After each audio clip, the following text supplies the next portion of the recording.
Good afternoon. Hello, everyone. Thanks for coming. My name is Cameron Bailey. I'm the Artistic Director of the Toronto International Film Festival. Welcome to this afternoon in conversation with Tatiana Maslany. Yes. It's great to see a full house here this afternoon. Thank you all for coming. Thanks also to everyone who made this event and everything we do at TIFF possible, beginning with our lead sponsor, Bell, our major sponsors, RBC, L'Oreal Paris, and Visa, our public supporters, the Government of Canada, the Government of Ontario, and the City of Toronto, and our supporting partner for the Canada's Top 10 Film Festival, the Directors Guild of Canada, thank you to them, and our media partner for Canada's Top 10, Now Magazine.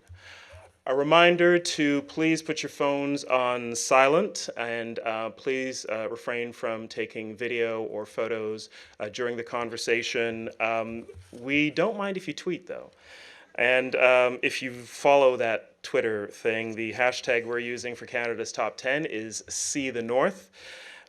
So please feel free to talk about the conversation there, and also the films that are showing. We opened Canada's Top 10 just last night with Alan Zweig's Hurt, and it continues until next Sunday, the 18th of January. Many films coming up, both feature films, short films, student shorts, industry events, and we'll wrap it up next weekend with a conversation with Kiefer Sutherland. So it's going to be a great event. I hope you can come back for a lot of what else is going on. This afternoon, though, we're thrilled to have what Peyton Oswalt has called the best actress alive with us this afternoon. Several of her films have played at the Toronto International Film Festival. In 2007, she had both Eastern Promises and Diary of the Dead by two great directors, David Cronenberg and George Romero. Flash of Genius in 2008, Defender in 2009, Violet and Daisy in 2011, and Picture Day in 2012. Her other films include Simon Curtis's Woman in Gold, Jason Priestley's Cas and Dylan, which has been one of our most popular films on the film circuit across Canada. She's won Gemini and Canadian Screen Awards for her work on Canadian television. She was famously and outrageously not Emmy nominated, and then later Emmy nominated for her work on Orphan Black. She makes playing 5 and more characters in one show look effortless. And to top it off, she has a street named after her in Regina. She was a TIFF Rising Star in 2012, and we couldn't be prouder to welcome her back. Please join me in welcoming Tatiana Maslany.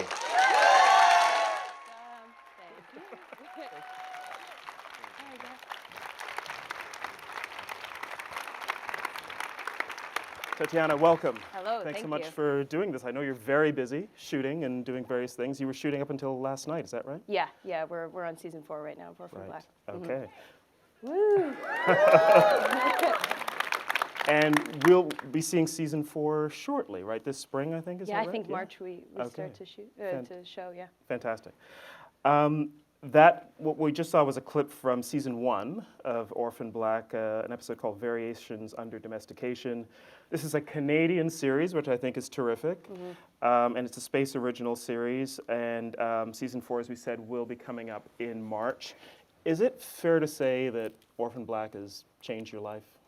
Yeah, I mean, I'd been working since I was 9 in film and TV and theater and everything, but Orphan Black really put me on the map in terms of sort of visibility and all of that. It just sort of hit at the right time and was kind of a good vehicle for me in terms of playing a bunch of characters and kind of, you know, sort of like I'm everywhere on the show, you know, so it definitely helped me in terms of people knowing who I was and all of that. Yeah. The New York Times called it TV's strangest and most sophisticated meditation on femininity, which I thought was interesting. That was an awesome, yeah, that writer was amazing. Yeah. She's so kind of keyed into the sort of feminist undertones of the show, and yeah, it was. I think the fans in the first season really caught on to that, kind of illuminated that for us, and it's become sort of the thing that we're so proud of and really fight for in terms of storytelling and characterization. This is one of those shows that fans have embraced, critics have embraced. People are writing and thinking and talking quite a lot about what it all means. What is the show ultimately about for you? I don't know. It's so many things. I've always seen it as just a character study. I mean, I'm interested in what makes us ourselves and what factors, play into that, whether that's our biology or our decisions or just our life choices and the outside influences that change us. So for me, it's really about how one set of cells could be expressed in so many different ways, and that we have the capacity to be so many different things, while still maintaining the same, biological structure. Can you talk a little bit about how you came to take on these roles in Orphan Black? Graham Mason and John Fawcett created the show. I know that there was a casting process. You, I think, had done Picture Day at the time that you were going up for it. Auditioning. That's right. Yeah. So tell us about how you actually ended up landing it. It was kind of a really normal audition process. I did 4 auditions. The last one was kind of a big half-day marathon of a bunch of characters and playing opposite the Felixes, who's my foster brother in the show. So it was the most bizarre audition because I kind of went in with like 4 props that would sort of help me key into the different characters. Do you remember what they were? I had a cardigan for Allison. I had glasses for Cosima. I had like minimal clothing for Sarah, and then for Sarah as Beth, it was like a blazer or something to make me feel like a cop. But it was just sort of these little pieces to help key in because it was such a quick turnaround. They'd be like, "All right, great, Sarah's done. Now do Allison." And so in front of them, I'd have to kind of change, and so you sort of lose. There's no preciousness to the process. It's like out there, and they see all the cracks, and they see you kind of, working. Now, before you'd gotten in that room to audition for Orphan Black, you had done many years of improv, and a certain kind of improv as well, not your usual kind of comedy improv. Did that kind of training help you with a process like that, playing so many different characters with that kind of speed? Totally, because improv, the kind of improv I did was long form, but I trained also in short form.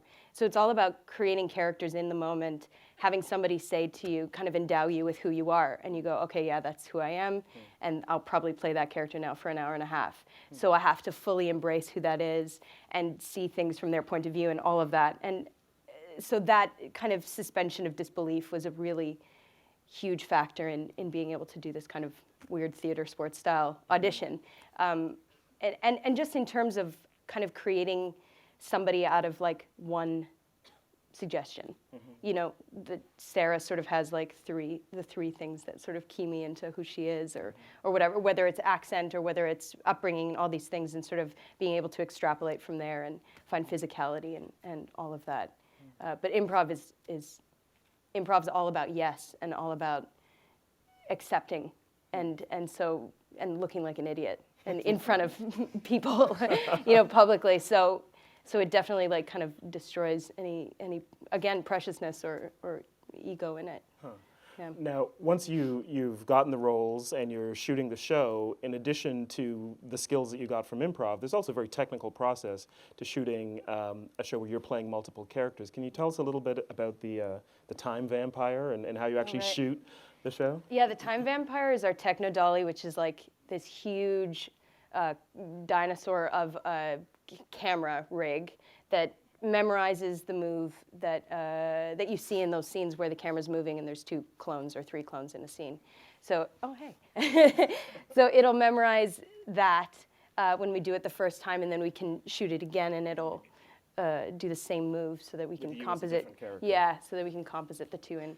I still don't know how it works. It's like, it's always new too. Like there's always something new that it'll, that we'll be trying to do with it or push the technology a little bit. But it's, our post guys, intelligent creatures, are the most amazing artists and technicians because they can make it look effortless. They make it look like a regular scene. And that's not, that's not all on me or on the directors or anything like that. That's their kind of, their work that you don't even see. it used to be when you saw this kind of thing on screen, David Cronenberg's Dead Ringers is a famous example back from, I think, 1988. It looked just remarkable. People would gasp to see the same actor playing two different characters in the same scene, in the same shot. Now it seems like, in addition to your work as an actor, you've got the technology to be able to make it look effortless. Yeah, and I don't think we could have done that a few years back. I think it's kind of, we're lucky that the technology is so advanced right now. Yeah. How does it work on set, though, when you're kind of shifting from character to character, different makeup, different costume? Do you stay in character? Does the crew treat you as who you're playing in that moment, or how does it work? Yeah, they're pretty great about sort of allowing me to do my thing, whatever that is, and I usually try to stay in the accent, if it's Sarah or Helena or Rachel, and sort of try to kind of stay in the zone of the physicality of that character.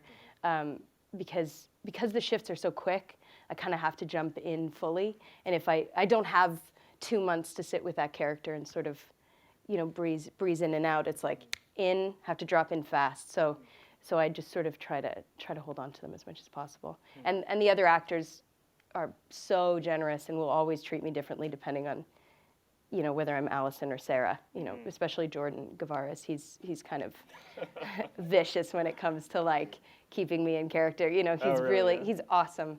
He'll, just like his remarks when I'm Allison are so different to how he treats me when I'm Sarah. Oh, really? Yeah. There's a history to Sarah and Felix that, there's a warmth there and like a love and an unconditional thing. And if I'm Cosima and he's Felix, it's like, who are you? Yeah, right. Yeah.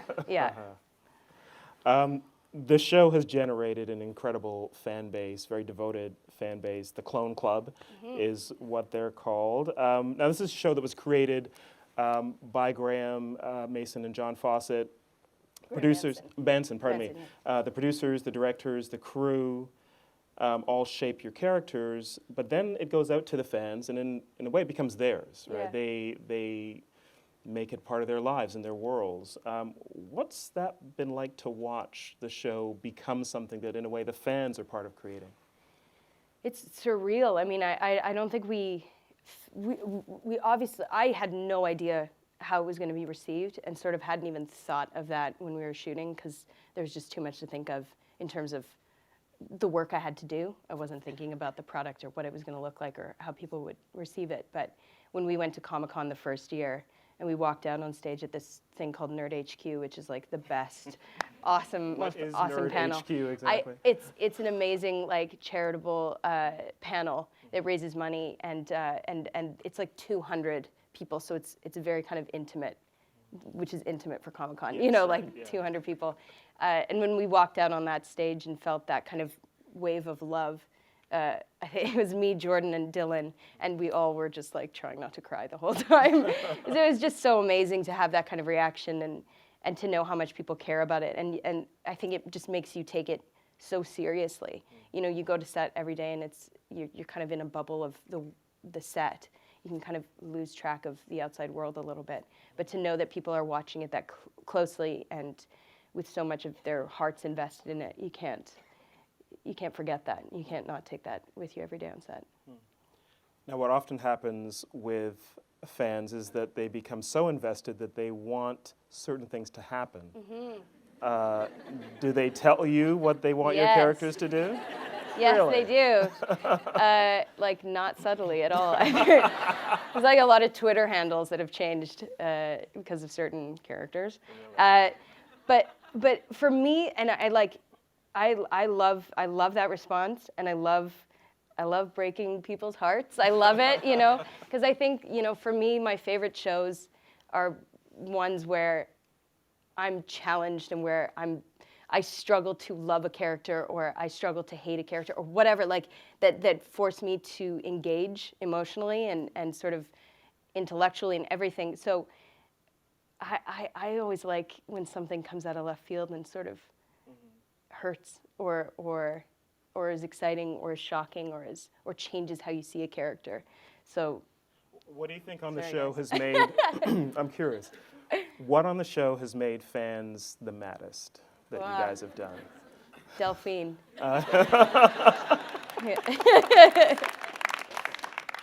But that's an awesome testament to the love of those, you know, of that character, and how amazingly Evelyn portrayed her, and how much she sort of got into people's hearts. So yeah, no, it's awesome. And with season 4 coming up, can you tell us all about what happens? No. Really? I don't know what happens. Like, I really don't. I'm so stupid when it comes to plot. I can't. I like, people will be like, what about this specific thing that happened? I'm like, what? I don't remember plot. I don't remember corporations' names and what they mean to each other. But I just know that it's an exciting season, and a lot happens. We're on episode 7 right now, working with Dave Frizzy, who's an awesome director, and it's sort of like a very dark episode. Lots of big challenges for all the clones. And that's all you're going to say, I guess. Yeah, that's it. Because I don't know I don't know how to explain it. You know, you started with Orphan Black, I think, when you were around 20 years old, but you had been acting for a long time before that, since you were 9, as I recall. Yeah. Can you remember from way back when you were a kid what you first remember loving about performing? Was it becoming someone else? Was it the physicality of acting? What first grabbed you? Well, when I was 9, I'd been doing dance before that. So I was always kind of performing and always like forcing my parents to, my brother and I, Daniel, we would force them to watch us just perform in the living room to Jesus Christ Superstar or whatever, and dance around and get them to videotape us and get them to like buy tickets and all that. So I don't know where that came from, because neither of my parents are performers. It was just sort of something that we really dug our teeth into and just kind of became obsessed with. And I think I loved being on stage. I loved the rush of being on stage, the nerves before, and then the like shaky excitement afterwards. You know, it was so thrilling. But I think when I was a kid, it was about the attention that I got. Like, I enjoyed that attention as much as I was kind of shy and didn't like it. You know, there was a weird kind of mix of feelings about it, which I still have. But in my later, like in my early 20s, I started to sort of look at it from a different perspective, and that was when I took it on as something like a craft that I love and that moves me and you know, teaches me things. And but before that, it was just like there was candy on the craft table. There were like adults who were like, "Good job," and that's kind of what I think I loved about it initially. And playing, you know, like I played for a long time. Like I was a late bloomer, and I was just like, I love imagination. I'm still scared of the dark. Like, I think there's sharks everywhere. Like I have a real, like, my imagination is ridiculously childish. So I think that either was created by continuing to act, or sort of why I got into it in the first place. And you have to hold on to that as an actor, I presume, as well. Yeah. You need that. Sometimes I wish it wasn't as active as it is, but it's definitely a resource for sure. In a way, you grew up in front of the camera as well, and what I want to show first is a clip from Picture Day.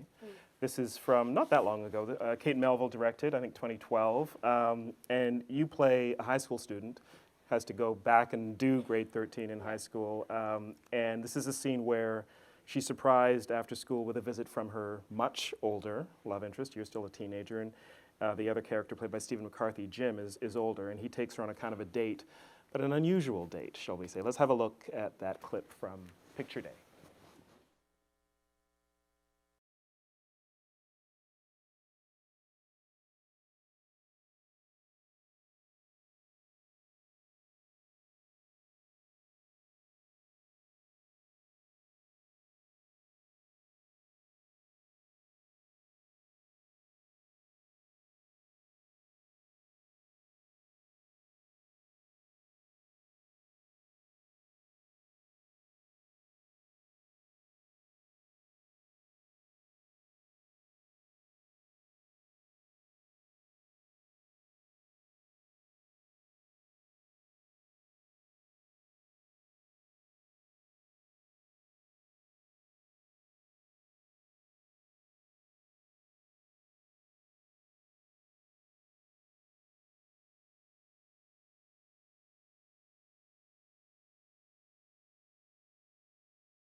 There's a real naturalness in that performance, which I love in the film, and which I think I see every time I see you on screen.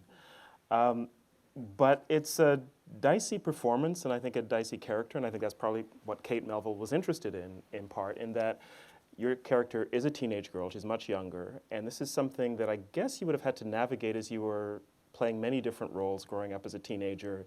All of us go through insecurities, trying to figure things out, figuring out who we are, figuring out our sexuality.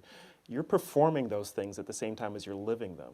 What was that like? Well, I was actually, how old was I when I did this? I was like 24. Okay, So I was like way old. Yeah, I was so old at that point.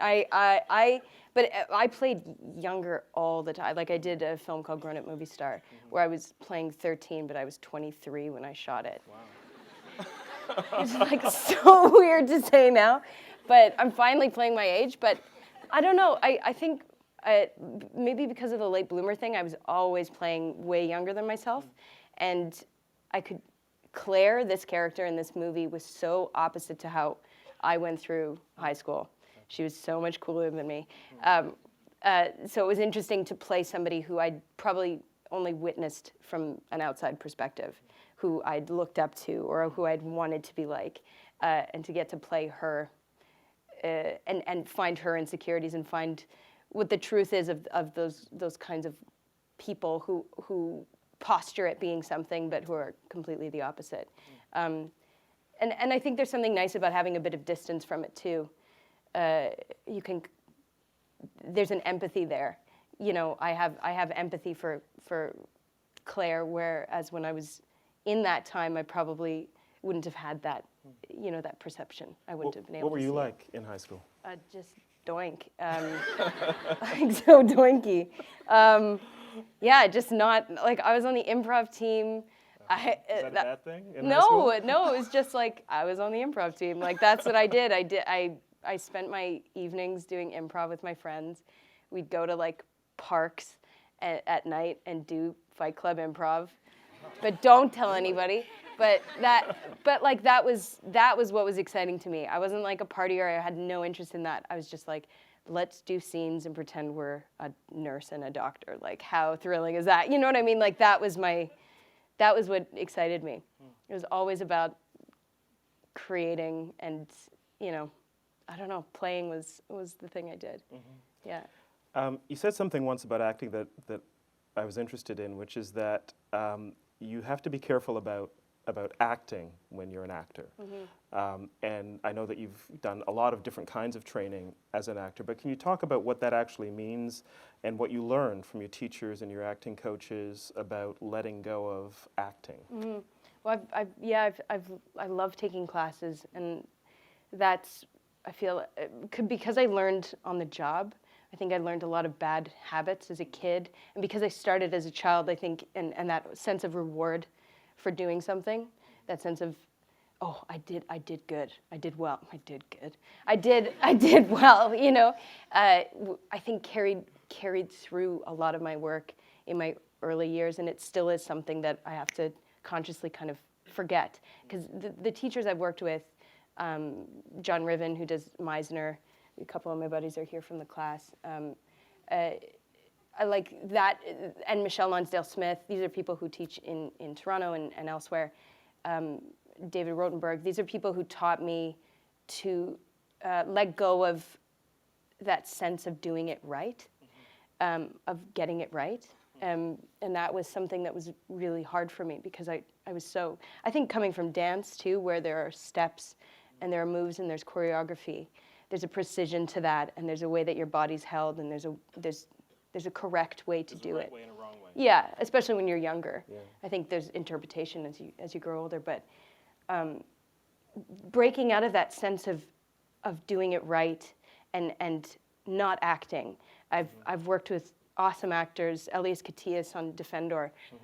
I worked with him for 2 minutes, not even, like 30 seconds, and learned so much from working with him because he was so present and he was so not acting, and he was all about exploring, and it was all about making the total opposite choice to what was written on the page. Oh, and that just made it like I couldn't take my eyes off him. Sean Doyle too, who I worked with on Grown Up Movie Star. there was no acting. He wouldn't let me act. If I started acting, which I did a lot, he would, push me or whatever. He would yell at me, and it would just, like, within the scene and within the context. But he wouldn't let me get away with it. So for those of us who aren't actors, can you actually tell us or even show us what that looks like, the difference between acting a line and doing it a different way? I definitely can show you, but it's just that sense of not knowing what the outcome is going to be, not having pre-planned the way that it's going to come out, or any choice, and just being surrendered to the moment, surrendered to what the actor opposite you is giving you, to what you're feeling, to not judging, not censoring it, not creating a performance, but allowing the performance to just move through you, allowing the truth of that character to speak instead of your good actor work. It's so heady, it's so hard to kind of explain, but you see it in actors. Like, I watch, like, A Woman Under the Influence is like the first film that really blew me away in terms of that freedom and that lack of acting. She's making huge, bold, funny, scary choices. This is Jenna Rowlands. Jenna Rowlands. Who's one of your favorites. Yeah, my absolute favorite. And yet I believe every moment of her performance, because you can just see her surrender to this thing that's bigger than her, this beast inside of that character. And it's not Jenna Rowlands going, oh, this would look cool, or this would sound cool, or you know what I mean? Like, she's just flowing, and yeah. So when Jenna Rowlands is acting for her partner, John Cassavetes, he's shooting handheld, he's following her around. You're often having to do what Jenna did, but you have script, and you have to hit your marks, and the camera's in a certain place, and you're trying to be all of those things you mentioned, while there is a kind of a choreography as well. Yeah, and I think that's the thing about film and TV acting, that it can sometimes become about the technical as well, and you have to kind of marry the two. And that's something that on Orphan Black I've really struggled to do, because it is so technical, and because I'm having to look at an X on the wall, or I'm having to hit this mark in the perfect time so that when the Technodolly comes around, it gets my face in focus. So it's about finding the breath and the space and the spontaneity within a very structured thing. It's hard. It's but it's fun. It's like exciting when you feel free within a constrained structure. It's really liberating. We have a clip from Woman in Gold, which I was interested to see. I know that you've got, as part of your family background, German, but this is a Simon Curtis film where you're acting in German. That this is your character. She's a German speaker. Your character's name is Maria Altman. She's a Jewish newlywed under house arrest by the Gestapo, and she's planning her escape. We have a clip, and then I want to ask you about it. Yeah. Let's look at that clip from Woman in Gold.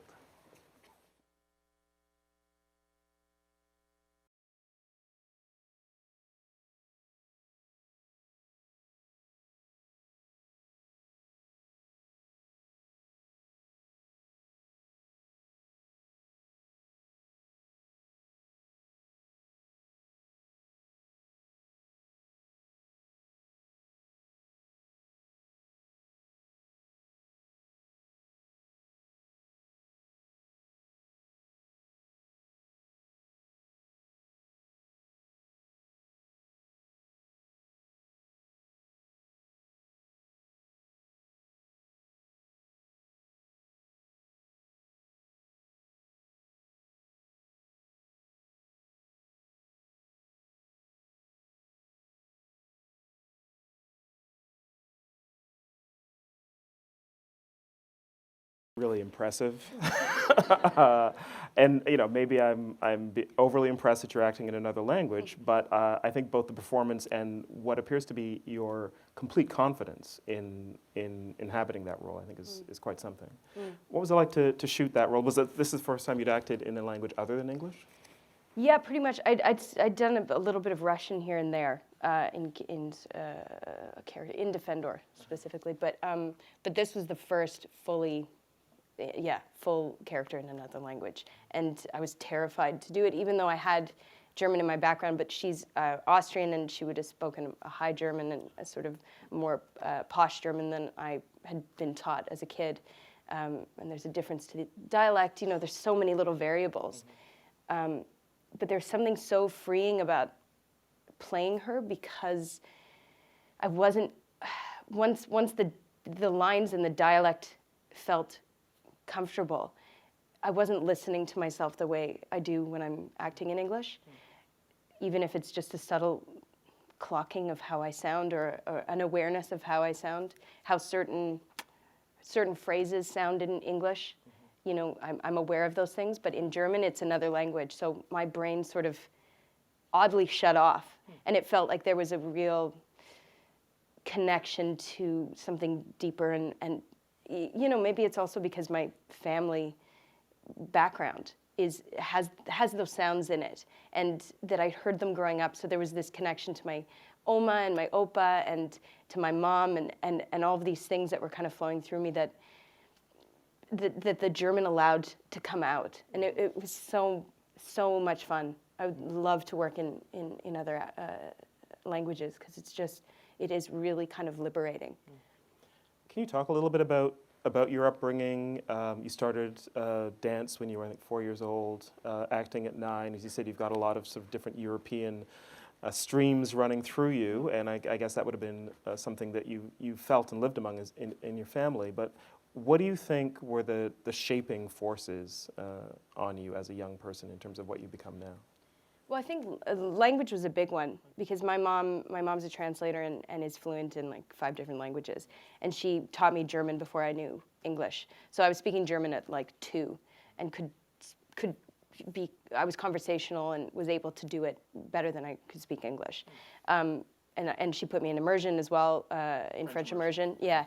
So language was always part of it, and I've always been fascinated with how people communicate in different languages and different words and different ways of speaking and different words for certain things. You know, that I don't know. There's like a clippedness to a German saying "nein" that's means something. You know, so I find that stuff really interesting, and I think that's what also fascinates me about dialect too. How somebody expresses himself through the tension in their jaw, how that, you know, where that came from historically, and why that creates certain sounds in a certain cadence or a certain volume or whatever, you know.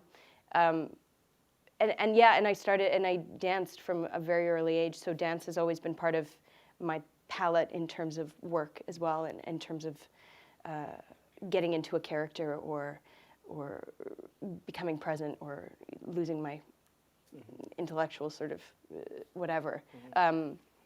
Yeah, dance has always been really helpful in music in the same way. Yeah. You're a big music fan, as I understand. What are your favorites right now? Listening to the new Peaches right now. Yeah, it's great. Awesome. It's so good. Who else am I listening to? I'll always forget every band I've ever listened to when you ask me this question. Okay, it's all right. So Peaches is good. Peaches is it. Begin and end with Peaches. We've got a clip which is a kind of a change of pace for you. It's more comic, from Parks and Recreation, which also has incredible fans. Yeah. You did, I think, a 2-episode Yeah. arc on the show with Aziz Ansari. This is from season 6, episode called Gin It Up, from a couple of years ago, where Aziz is playing a guy named Tom, who's nervous to ask you out because you're a very impressive doctor from Doctors Without Borders, and you're on your way to Rwanda. And he's trying to ask you out on a date, but he gets somebody trying to help him with that. Let's look at that clip from Parks and Recreation.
What I like is there's so many different things that your character's going through in that scene, you know, from not knowing what's going on to interested, a little more interested and playful.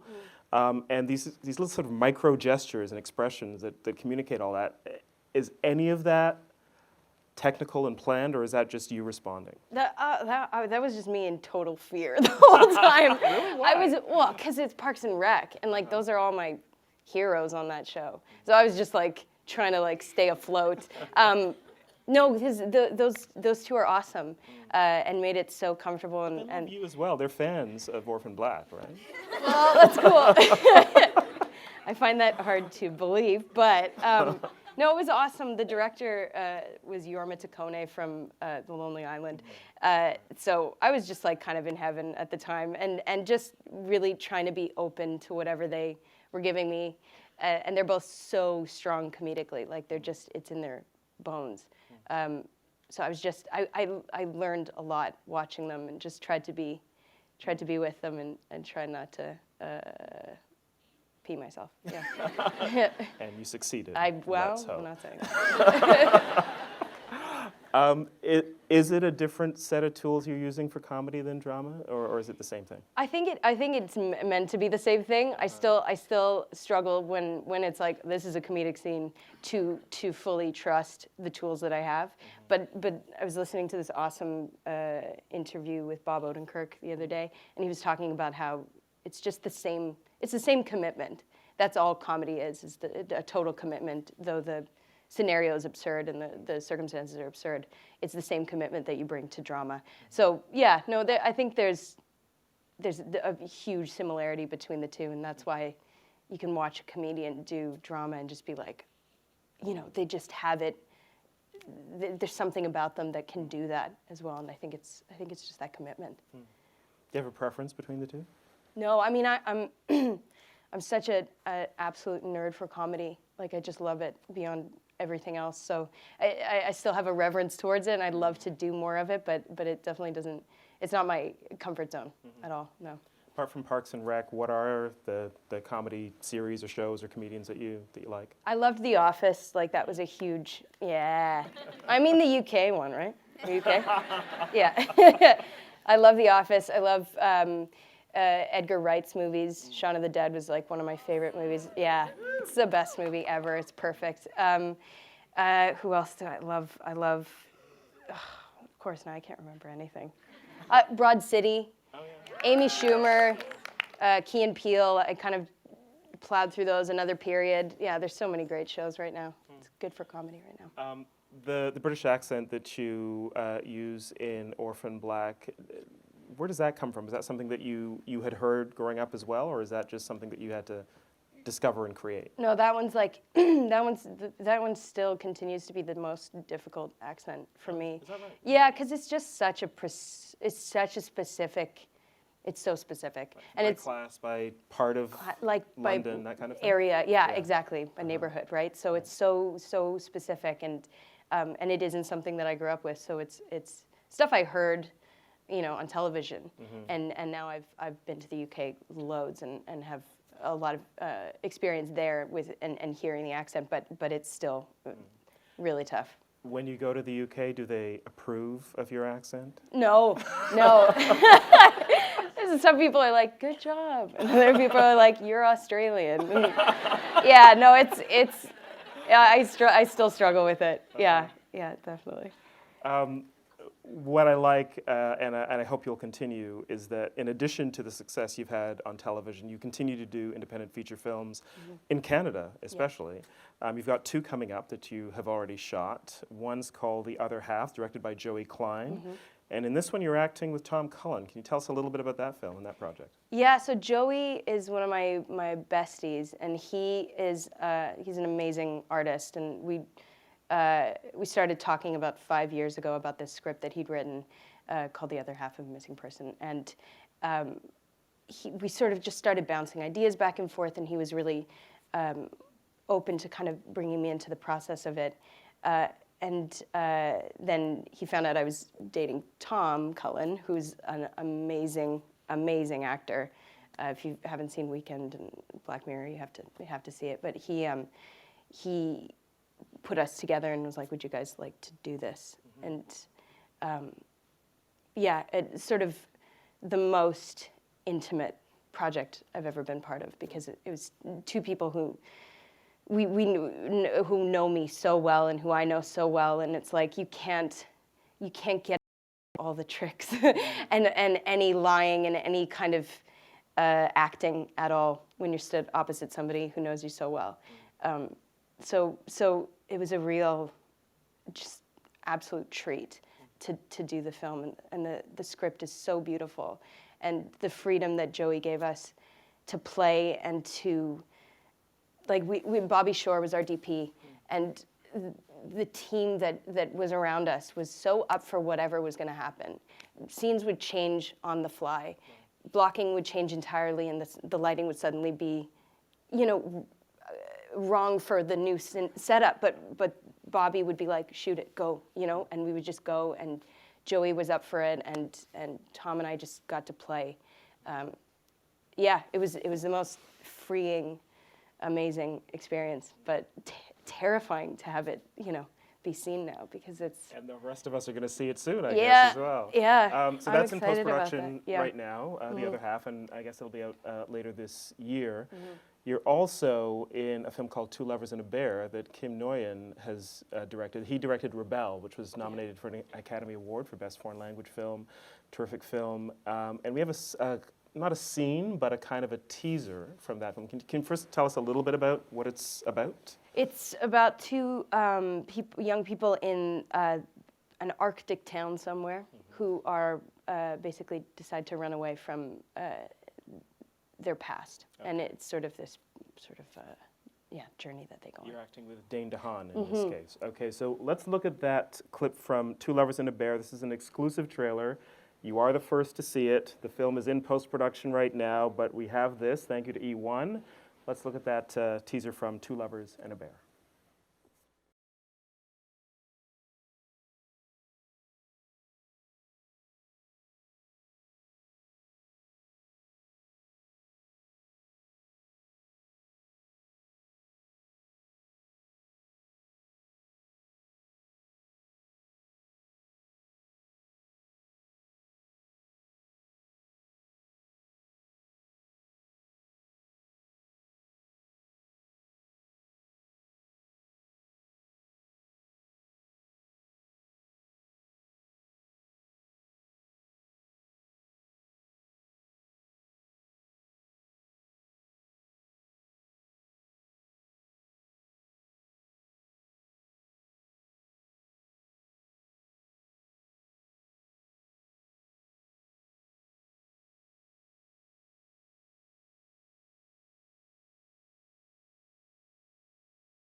Looks amazing. Looks like it might have been hell to shoot, though. Were you outside a lot in frigid temperatures? Yeah, we were, because we shot in Timmins, just outside of Ottawa, and Nunavut, Iqaluit, and it was -40 most days. It was freezing. But honestly, that place is just, Nunavut, Iqaluit is just so incredible. Have you been before? No, never, and it's so expensive to fly up there. Like, I don't think a lot of people have been there in sort of casual way. You know, it was really nice to get to spend a month there, and yeah. So this is Canada's Top 10. Our hashtag is See the North, and I think you're right. I think a lot of Canadians who live along the southern edge of the country don't get a chance to go north very often.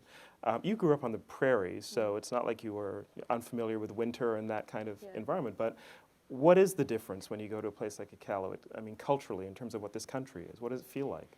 Well, it's very secluded. I mean, it's so quiet up there, and the snow and all of that contributes to that real stillness and that kind of that space, that open space where it's like so much sky and so much snow, and it's just, that's it for miles and miles, and it can be quite haunting, quite sort of make you feel like you're tiny. You know, it's got that ocean, that sort of feeling of looking at the ocean. Oh, yeah.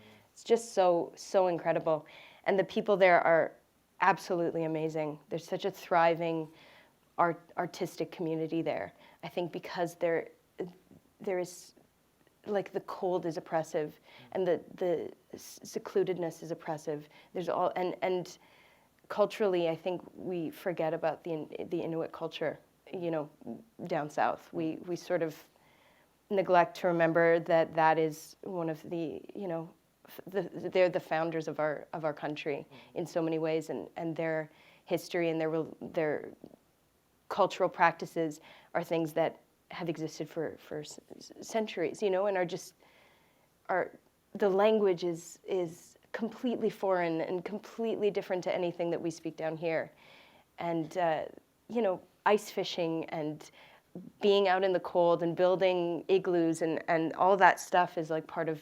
You helped to build one at one point, didn't you? I helped by building. I cut one block, and then I was like sweating and like laying on the ground. It is exhausting. Really? Like, the fortitude of the people is amazing.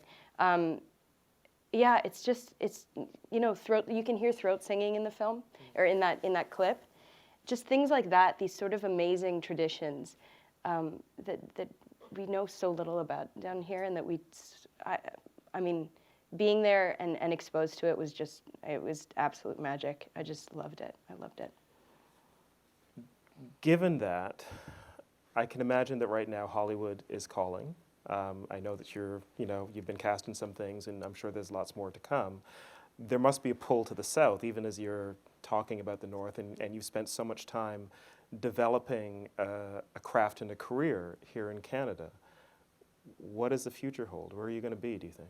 I have no plans, and I have no idea. I mean, I would love to work here. Like, the 2 films I did last year were both Canadian indies, and that's because the material was so, like, undeniable, and the opportunities were so undeniable, and we have that here in spades. You know, we have such amazing filmmakers here, but I'm not like now I go to the States. Like, it's where.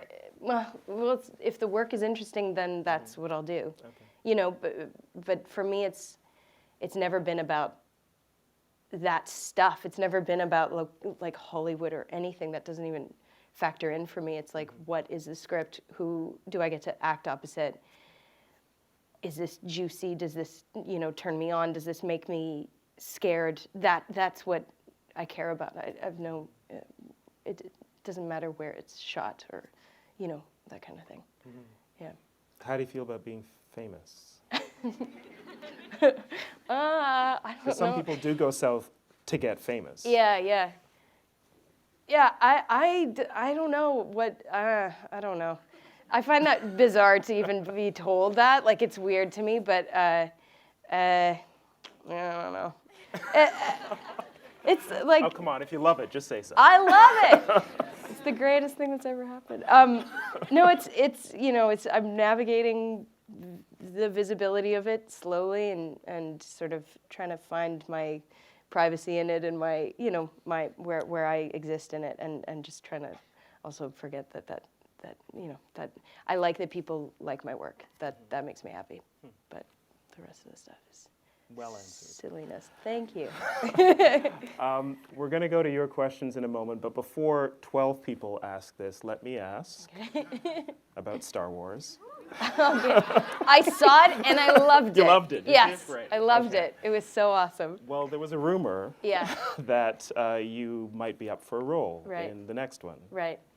What can you tell us? I can't tell you anything because nothing's true. Like, I mean, nothing's true. People like to grab onto something that's, hearsay or whatever, but it's totally not. I'm doing another film next year, and I'm really excited about that. Okay. Yeah. But Star Wars was awesome. Yes. All right. It was really awesome. I agree. Yeah. We'll probably have to end on that note. Okay, we're going to take some time now for your questions for Tatiana. There are microphones on both sides of the house. So put your hands up. Please wait for a mic. We'll get to as many of you as we can. We'll start right here. Yes, go ahead. Hi. Hey. Hello. How's it going? Good, thank you. I'm a big fan. My question comes in two parts. The first is that you seem very willing to admit that you loved the attention of acting when you first got into it as a kid. And that sort of reared its maybe ugly head again with the success of Orphan Black. And I'm wondering how that has influenced the work part of it for you. And then on the other side of that, dealing with self-doubt as an actor and how do you balance knowing that there's always further to go and still being okay with where you're at the moment? Yeah. Yeah, I mean, I think the attention thing was definitely what was exciting about performing. Holding an audience was exciting to me. But it's not the same thing as being the other attention that comes from, hyperbole or things like that. I still love the feeling of being on this stage. It terrifies me. Like I was telling Cameron before we got out here, I was just like, I was so nervous to come out here.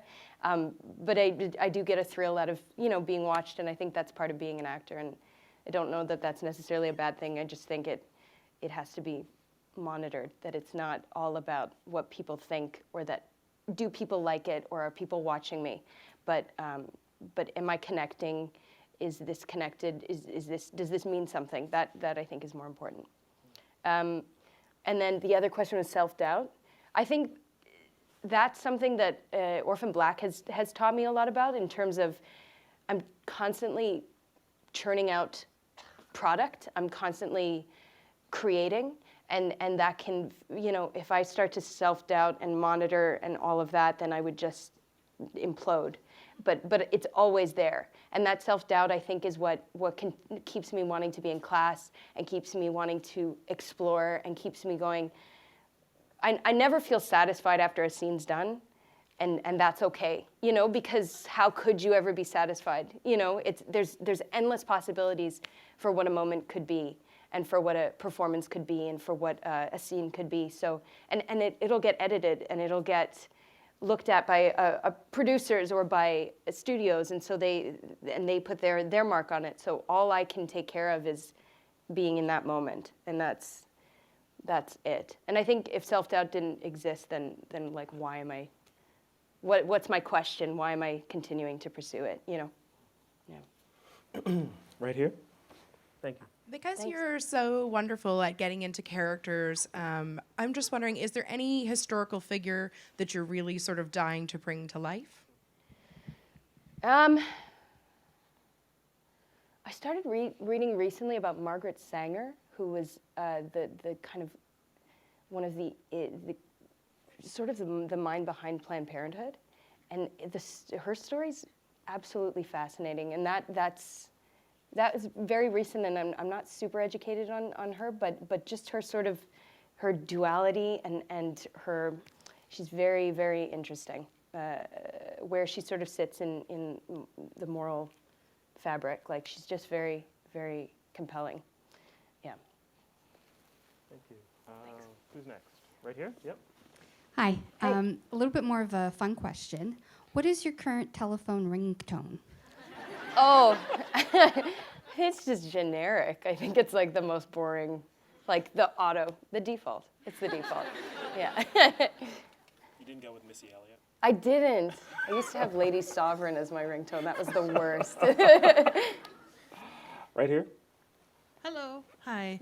I'm just wondering, do you think you'd ever do any writing or any directing of any of the scenes yourself eventually? Yeah.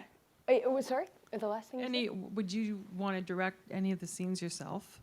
in Orphan Black? Yeah. Oh God, no. I mean, I can like there's too much for me to be thinking about as it is, and I enjoy somebody else seeing it from the outside and being able to direct. I love that relationship with the director. I like being given a suggestion that I'm not seeing because I'm in here. So definitely not Orphan Black. But in the future, I'd love to write. I'd love to direct. Yeah. Yes, right here. Hey, Tatiana. I've been a big fan since season 1, and I'm actually honored to actually see you in person. Oh, A long nice. time coming. Nice. But my 2 questions is, out of all the roles that you've done besides Orphan Black, what is your favorite role, and how do you get into character in terms of getting into that headspace? I know you said you can't remember a lot, but what is your favorite part into getting in that headspace and preparing for that role? I don't know that I could pick a favorite character that I've played. I've been so lucky to get to play lots of vastly different kinds of people. And for me, whenever I approach a role, it's very different. It used to be very intellectual. It used to be all about notes and about beats and da-da-da-da. And now there's a lot more physical work that I do. Dance is a big one, and music. But also just, I don't know, it depends on the role. Some roles require more intellectual research and kind of delving, and other ones I don't want any thought. I want to purely go on instinct, or I want to purely go on what my body's feeling or what my body's doing. So it's become sort of malleable. My process isn't ever one thing for the roles that I get. If it's off. All right. Yeah, and the second part of that question is that you like dance and improv. Would you like to get back into that eventually and just have a role and say, I'm more than just Orphan Black. I'm a diversified lady and individual that can show everybody in the world that I'm not just one clean slate. I'm more of a diversified person that can do a lot more than what I'm just doing right now. Yeah. I mean, of course, yeah. Every part I take is hopefully in order to challenge myself and do something new and different. And yeah, I love improv. I'd love to go back to doing long form improv with people and jamming and all of that. And dance, I still continue dancing. I've done it quite a bit, but it'd be fun to do that in a part too, to get to explore that. Thank you. Thank you. We'll go right here. Hi, Tatiana. I get a little thrill down my spine when the music comes on before Helena comes on. Is she as much fun to play as she is for us to watch? Yeah. Well, I mean, I don't know what she is to watch, but it's so exciting. Oh, good. Yeah, no, I love playing her. She's so kind of, I get to explore all the wrong things, the socially improper things. No, just more base animal instincts. And what's fun about her too is that she came from such a dark place, and there was so much danger in her first season, and that so quickly became comedic. And so, but putting her opposite Donnie is like you think of her first season, and then where the writers have allowed her to go, and put her opposite this very domesticated guy, and it's super fun. She's so much fun. Yeah. Thanks. Thank you. Yes. Hi, Tatiana. It's a pleasure to meet you. Hey. This is sort of another fun question about what I believe is probably one of the most underrated characters of the show from the last season, Crystal. I know that once in your interview you talked about how you, when you're creating your characters and you're getting into the persona, you sort of make a playlist. And I was wondering, for Crystal's playlist, what sort of songs would be on there? And also, why is she so special to you? Because I know that you sort of have a special spot for her. Thank you. Yeah, so Crystal came out of kind of a joke a little bit. She was, I don't know if you've ever seen The Kroll Show, but there's this awesome sketch on it called Publicity, which I was just playing as that. What's that? Yeah, it's just that. That's all it is. But I was pretending to be those characters, Jenny Slate and Nick Kroll, on set the one day.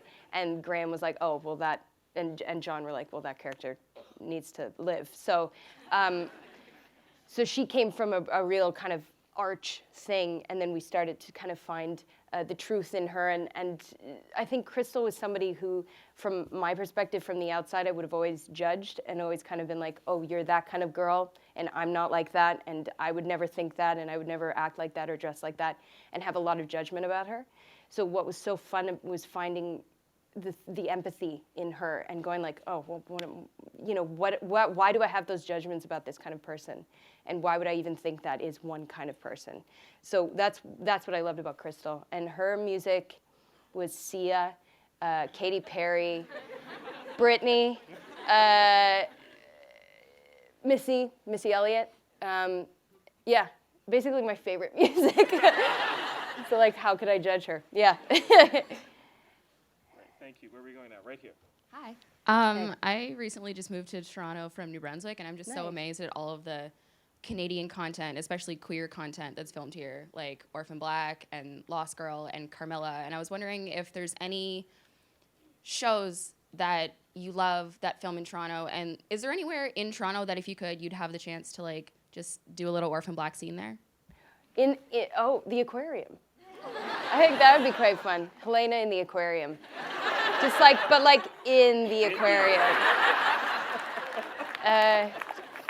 And I don't know. What shows am I watching right now? I'm like terrible at watching television. I have so little time for it. But Lost Girl was awesome. I'm such a fan of Ksenia Solo. I think she's amazing. And we were so lucky to have her on our show. I loved Flashpoint when it was on. I thought it was really strong. And some of my favorite actors were on that show. Sergio Dizio is incredible, and he played Spike, and he was amazing. So I really loved those two shows. And Slings and Arrows was awesome too when it was on. Yeah, yeah. The questioner mentioned queer content, and I know that that's, for a lot of fans of Orphan Black, that's been a really important part of watching the show and connecting with it, and important to you as well. Yeah, yeah. I mean, it's the thing about like Cosima and Felix and Tony is that their sexuality or their gender expression was never in our minds the thing that defined them, and I was so proud to be part of a show that allowed Cosima to be so much more than her sexual orientation, and allows her to really be this powerhouse of a person who makes mistakes. That's the other thing, is that she's not a saint, and I really think that's important, that the representations aren't noble, because that's not true, and that's not who anybody is, and I like that there's a complexity to her and to Felix and Tony, and that we allow for that. Yeah. Yeah. Question over here. Hi, Tatiana. This is like a dream come true for me to get to talk to you. I was just telling my friends here, I live up the street where the first episode of Orphan Black was filmed. It's right in my street corner. Oh, no way. That house, so I'm very excited about that. Nice. The first time I saw you on Cracked, actually, that one episode, and I was hooked from that. I just had to know what else you've done. And you said that we've seen you've done Parks and Rec. Is there any other TV show you'd want to maybe crossover on, or just have a little bit of a bit part on? Is there any at all that would interest you? Yeah, so many. I love Transparent. I think it's amazing. Gabby Hoffman's so ridiculously good. Love to play with her. What else? What other shows do I really like right now? Orange is the New Black is awesome. Yeah, yeah. Thanks. Thank you. Let's go over here. Hi. So thank you so much for coming. It's such a pleasure to be able to meet you. So it was such a pleasure to see you in Parks and Rec after seeing you in Orphan Black. And I think I've read that you're a huge fan. You were a fan of the show previously. Yeah. One of my favorite parts of it is Treat Yourself, where you have like a day where money is no object and time. Yeah, that concept. So I was wondering if you have any plans for Treat Yourself 2016. Oh, mine's always food-based. It's always about food. It's just kind of like everyday treat yourself for me. Yeah, I don't really like stuff. I just like eating. So I think it'd just be like going to a really nice steakhouse. Just going full out, yeah. Okay, over here. Hi, Tatiana. Hey. There's so many great scenes in Orphan Black, but one that stood out for me, and I'm sure a lot of fans, is the clone dance party. I was just wondering if you could talk about that. That was one of those moments that just made me smile, like just while watching it. I was just so happy to see that. Awesome. Yeah, that was the first kind of really complex clone scene that we did in terms of just numbers alone. And everything was marked out on the ground, so each of the characters had their space and they couldn't kind of go out of that. Helena's was the biggest because she demanded it. And yeah, we had to shoot it over 2 days, and it was pretty exhausting because it's just kind of dancing for 2 days straight. And Helena was the last one that we did.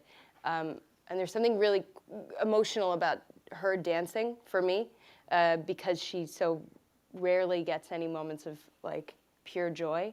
And I think her joy is so enormous in that moment and is kind of mixed with anger and, you know, repression and all these things. So that one was, thank God it was the last one because it was like makeup was gone. It was just, but yeah, it was super fun, and Jordan was in it with us, and he was kind of like the only guy who could kind of breach anybody else's zone. So yeah, it was super fun. Thank you. We're going to go up here, and then we'll come back down. Cool. Hi. Where are Hello. you? I'm up here. Oh, hey. How are you? Good, how are you? Shaking. Oh. Same here. Great. Okay, a couple of questions. I just watching the trailer for Two Lovers and a Bear, I noticed you are nude on camera. Did that take any special like preparation? Did you have any like personal qualms with the issue, and how did you navigate those? Did you tell your mom? I don't know that she knows yet. Yeah, I mean, nudity for me is such a kind of, I guess just because nowadays everything is like gifable and like you can take it out of context and make it into something that it's not. I've always been precious about that stuff because I wanted to be motivated by the story. I mean, that's just me. I think every actor has to go at it their own way. But it's so funny shooting that scene because it's quite an intense scene. I was terrified of the nudity initially. I felt very safe in terms of Dane and Kim, who's the director, and everybody involved was very. It was treated very delicately and with a lot of respect. But as we were doing the scene, that completely ended up being the least vulnerable part of it for me. It sort of became nothing in a way because the scene demanded so much more. The scene was one in which I had to be so bare emotionally and so raw. And so the nudity was kind of a non-issue when we were shooting it. And I don't think there's anything wrong with bodies and with women's bodies on screen. I just think pulling them out of context is vile and takes away the artistry of them. So that's my only ever qualm about that. But it's just boobs, you know. Yeah. It's like whatever. They're not evil. And thank you. Great. One other thing. on the topic of like base animal instincts and social impropriety. Am I allowed to come down there and get a picture with you? I don't dictate that. I don't know. Not right now. I wasn't asking you. Just to follow up on that question and your answer, though, and once the lights are up, we can see that there are a lot of women in the audience and a lot of women who are asking questions. And with that in mind, and with your fan base that are women, do you feel that the choices that you make in terms of the roles you take and what you do on screen, what you show, what you don't show, that there are women watching and looking to you for in a kind of almost an inspirational role? Is that a responsibility? Yeah. I mean, I think so. I think we can't help but be looked at as actors with some kind of like I don't know. Yeah, I guess so. I think especially with Orphan Black, there's been a real like people, the way that they feel about the roles or the expression is very personal. So I do feel a responsibility, but I think the whole point for me is that I'm navigating it as I see fit, and I think that should be the only lesson, is that you can't let anybody else dictate your morals or or what your private lines are or what you're willing to do. Like, no one can judge that, and no one can decide whether that's good or bad. And I think that's the only thing I'd want people to take from it. But I don't think I'm a role model. I think I make decisions based on my gut, and I've made mistakes based on not my guts. And so it's a very public place to make mistakes and to make choices. So I think it is looked at, but it's so private and so personal. I could never judge what another actor does, because that's their body, that's their choice, that's their that's their muse or whatever. So that doesn't make any sense. You're gonna do what you want. I do what I want. All right, thank you. Let's go over here. Yes. Hey, Tatiana. Hey. I have a comment and a question. The comment is, I just want to praise Orphan Black for being such a pro-Canadian show, and yet it doesn't really push in anyone's face. For example, like Allison lives in Scarborough, which is one of the greatest suburbs alive. Right. They use Canadian currency. It's filmed in Toronto. Yeah. I feel like half your actors are Canadian as well. Good Even chunk some of them, guest stars are as well. Yeah. And it leads me to my question, which is, you talked a little bit about being drawn to Canadian film. Can you just elaborate a little bit more of why that's more appealing? Is it more appealing or less appealing in terms of Canadians versus American films? I very rarely see that line. Like, I don't kind of look at it that way, but I do feel very excited about the kind of filmmakers that are coming up right now. Joey Klein, who I worked with, I was so excited to work with him, and it was his first feature film, and I think he has an incredible artistic vision and an incredible voice that's unique, and I feel the same way about Xavier Dolan. I think that there are amazing filmmakers popping up in Canada that I was talking to somebody about it today, that we have like such a space here.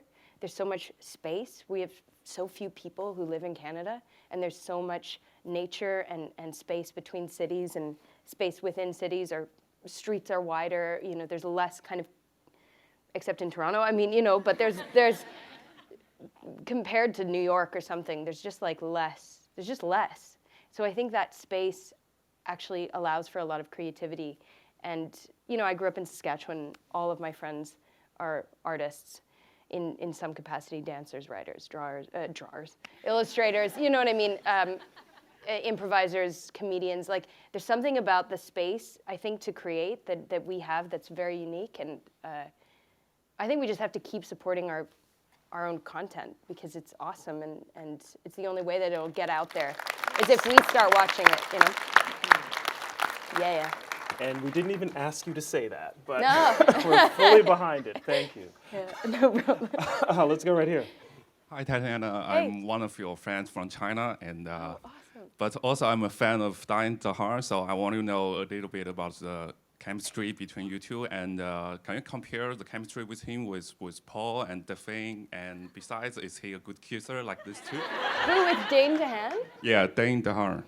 Oh, he's amazing. He's awesome. He was so much fun to work with. I felt so completely safe with him and so challenged by him because he was one of those actors who just didn't, who was never not present. You know, he was always there. And our characters have such a history and such a huge love between them. So it was really fun to get to explore that with somebody who I really trusted and had fun with. Yeah, I learned a lot watching him work because he's worked on so many big, you know, Spider-Man and all these things. But he comes to Canada to shoot this movie with Kim Nguyen because he loves Kim Nguyen and he loves this story, and it's a bizarre story and it's not conventional and it's a big risk and could, you know, and that's what I think great art is, that it could fall on its face, and a great artist will jump into that. So I really feel like Dane is that. He's awesome. And everybody kisses different. And that's all I'll say. It's not better, it's just different. No, it's just different. Right. Yeah. Okay, time for one or two more questions. We've got one right here. Yep. You said in your audition that you had to really bounce between all your characters. Do you have a little bit more time now? And I'm guessing Helena probably takes a little while to get into that headspace. Yeah, I have like the hour and a half that it takes for me to change over makeup and hair-wise and costume-wise, and that's kind of it. So it's sort of like it's still quick. It's not change in front of us right now, but it's still a fairly fast transition in terms of like letting go of somebody else and stepping into someone else's shoes. But you just kind of have to dive into it. Yeah. Are there certain things you do to transition from one character to the next on set? Yeah, music's the big one. It's kind of going away a little bit and just listening to music and just trying to key back in, and also just diving right into the character and not kind of questioning it.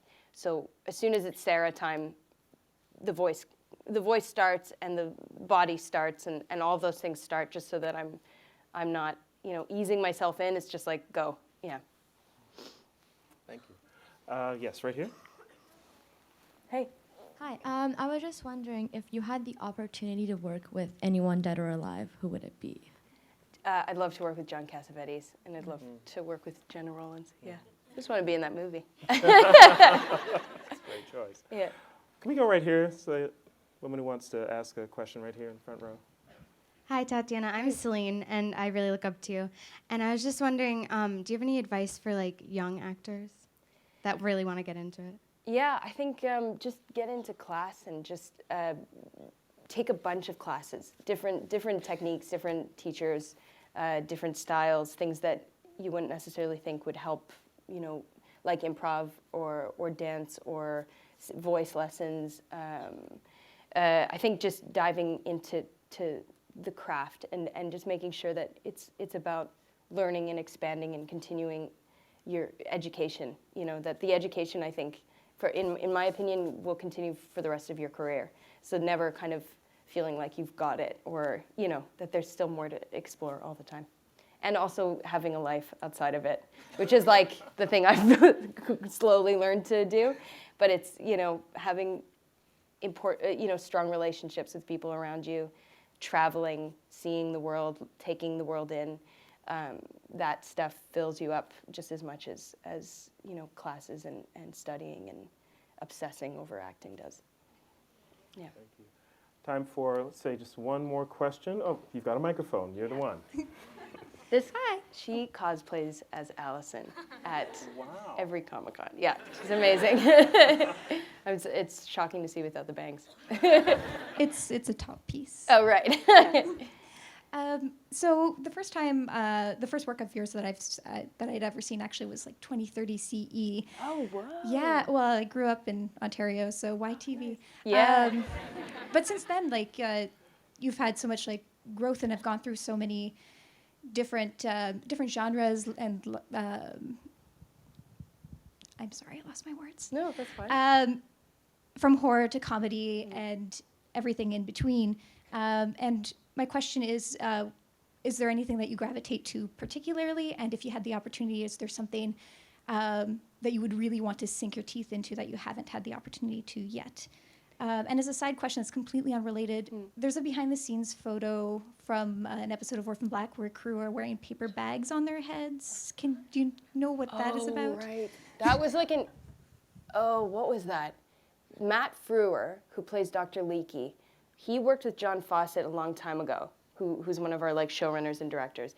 And there was like they played a joke on John Fawcett where they said, oh, Matt's not in a good place today. He's not in a good place. And he came on set with a paper bag on his head that just had a sad face drawn on it.